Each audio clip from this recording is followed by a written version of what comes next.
Hey there, so here we go again. I am not a native speaker. I will keep on reading Fluent Forever, how to learn any language fast and never forget it.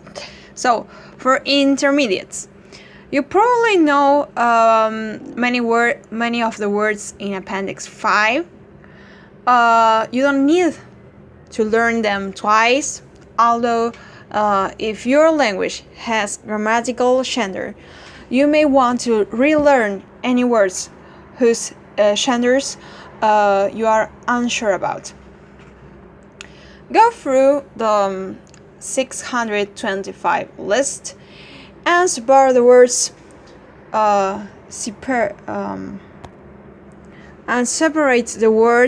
into three categories. So, words you immediately recall the word, you know how to pronounce it, you know its gender, and you don't need to waste time relearning it. Words you kind of know.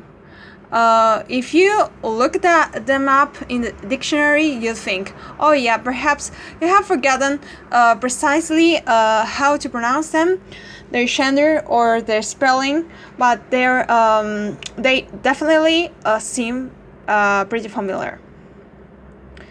New words. You may have learned them at some point, but they don't seem familiar at all. Skipped all the words in category 1. You don't need to spend time with them. For words in category 2, use the refresher track in the gallery. It will help you dust off your old memories without taking too much of your time. For words in the first category, follow the instructions in the gallery as if you were a beginner. You will use the normal track or intensive track depending upon your needs and the trackiness of your target language. Chapter 5. Sentence play.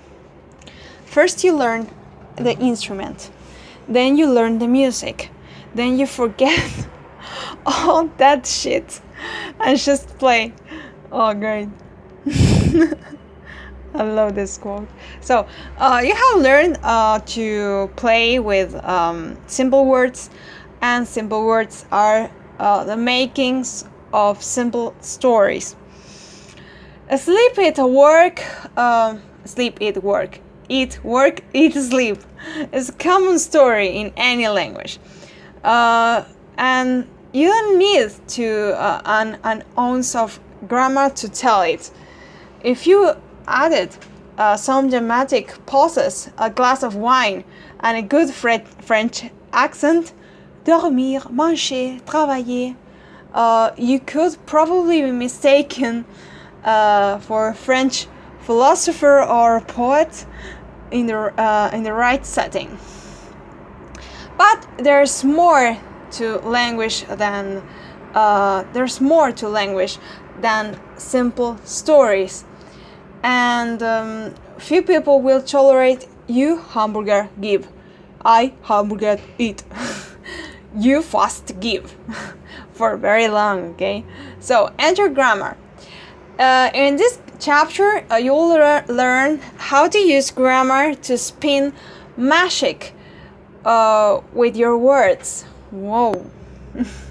You will discover how to reawaken the instincts that taught you grammar as child with the help of the sentences and stories in your grammar book. You will learn to break down the most complex of grammatical constructions into easy-to-learn pieces and memorize those pieces using your SRS. And you will begin to tell stories of your own with the help of new online tools that can connect you with native speakers. You will convert those stories into a custom self-run language class that provides all the instruction you need without wasting a second of your time. At the end of this journey, you will possess the ability to think in a new language and weave stories in a completely new way. It's a thrilling process. The power of input. Your language machine. Le génie n'est que l'enfance retrouve à volonté. Genius is nothing more nor less than childhood recaptured at will. Charles Baudelaire. The painter of modern life and other essays. So, you may not realize it, but there is a little machine hiding within your brain. It runs off sentences. It hears, absorbs their patterns, and after a little while, it spins out a perfectly grammar language without a moment's effort or thought. When you were a child, you used this machine to learn your native language, and you will use it again to learn a new one. Let's figure out how it works. The two grammars. There are two sorts of grammar that we encounter in our lives. The spoken grammar we acquire as kids, and the written grammar we learn in school. Most people of the later, when they hear the word grammar, school days devoted to the proper use of the comma, the removal of preposition from the ends of our sentences, or the roles of your and you are and which and that, or blah blah blah. So many of these rules can be frustrating because they are based upon a great deal of academic nonsense. Okay, our ban on prepositions at the end of sentences, for example, is a recent import from Latin. Of all places.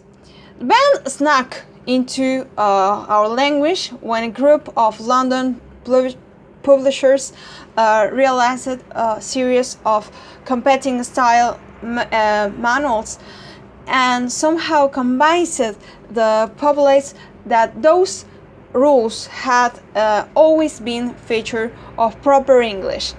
The written languages, in fact, our first foreign language, dialect of our native tongue that each of us learns with varying degrees of success.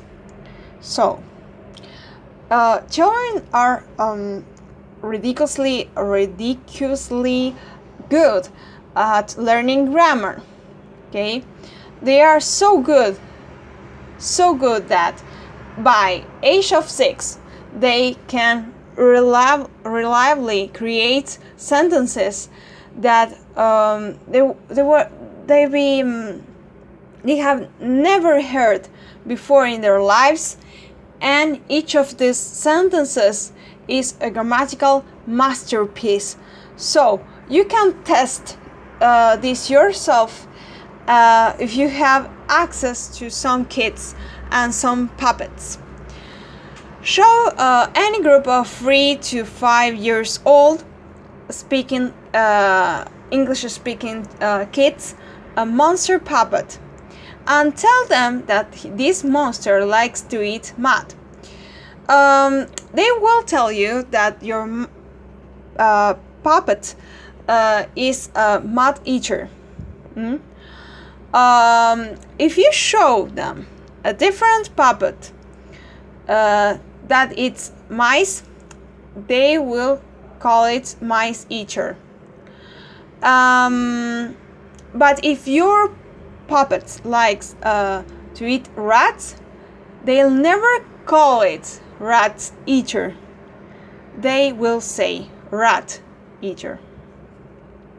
There's a subtle grammar rule operating here, where nouns with irregular plurals, mouse, mice, form compound nouns using their plural forms, mice, infested. And nouns with regular plurals, rats, form compounds using their singular forms, rat infested.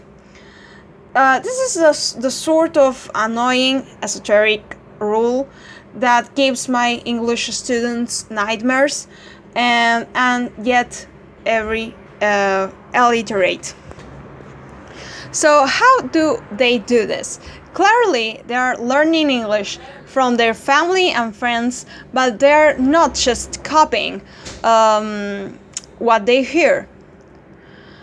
In all likelihood, they have never heard of rat eaters or English rules about the formation of compound nouns, and yet these words cause them no trouble at all. Somehow they have absorbed language input from their surroundings and turned it into something much bigger. They have picked up a kind of perfect automatic grammar that lets them create entirely new words and sentences.